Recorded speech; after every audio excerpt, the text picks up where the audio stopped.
Viral ang content creator na nag-DIY para bunutin ang bulok niyang wisdom tooth.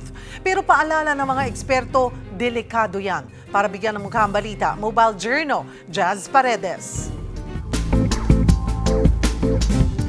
Tagumpay ang DIY wisdom tooth extraction ng isang 35-year-old na ginang mula Cagayan de Oro City. Pero ang mga doktor may babala. Sa wakas, nakuha din kita. Iyan ang caption ni Mommy Chris sa kanyang post matapos niyang mabunot ang nabubulok niyang wisdom tooth na 3 taon na raw siyang pinahihirapan. So yung ginawa ko, lagi ko siyang inaano ng toothpick. Kinukuha ko yung babulok, yung itim-itim. Tapos, ayun, pag masakit siya, nilagyan ko siya na gamot yung paracetamol. Nakakawala kasi yun ng sakit. Nilagyan ko. Tapos kapag palalagyan siya ng gamot, yung ngipin, yung para siyang anong tawag dun? Tuluyan siyang masira. Dahil sa kanyang DIY, nakatipid daw siya dahil hindi na niya kinailangang pumunta sa dentista.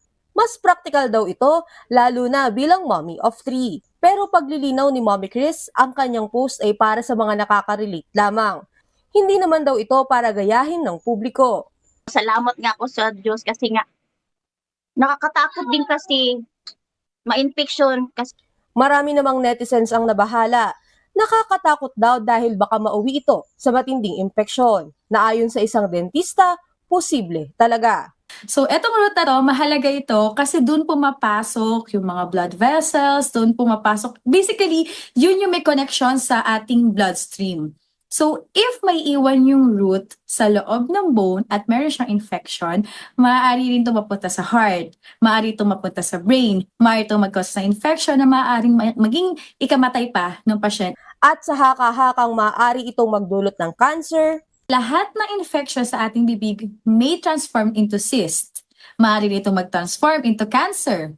So, hindi lang siya simpleng may naiwan, hindi naman namamaga, walang magiging problema, hindi. Kasi yung mga infection sa ating bibig, medyo traitor yan eh. So, kailangan talaga natin ng x-ray para ma-check kung ano na ba yung status niya sa loob. isa sa mga posibleng kondisyon na maaaring mangyari ay ang ameloblastoma, isang bihirang tumor na tumutubo sa panga. Payo ng eksperto, iwasan ang DIY na pagbunot ng ngipin dahil maaari itong magdulot ng mas malalang komplikasyon. Para makatipid, pro tip, may mga universidad na nag-aalok ng libre o murang pagbunot ng ngipin. Aside from that, if may PhilHealth si ma'am, pwede niyang gamitin ito sa mga ospital. So, ano-ano ba yung mga ospital na yon? Pwede si ISAF, si Jose Reyes, pwede rin si PGH, or maaari naman siya mag-search sa hospitals near them kung nag-accept sila ng PhilHealth. Mga kapatid, Mobile Journal Jazz Paredes po hatid ang mukha ng balita.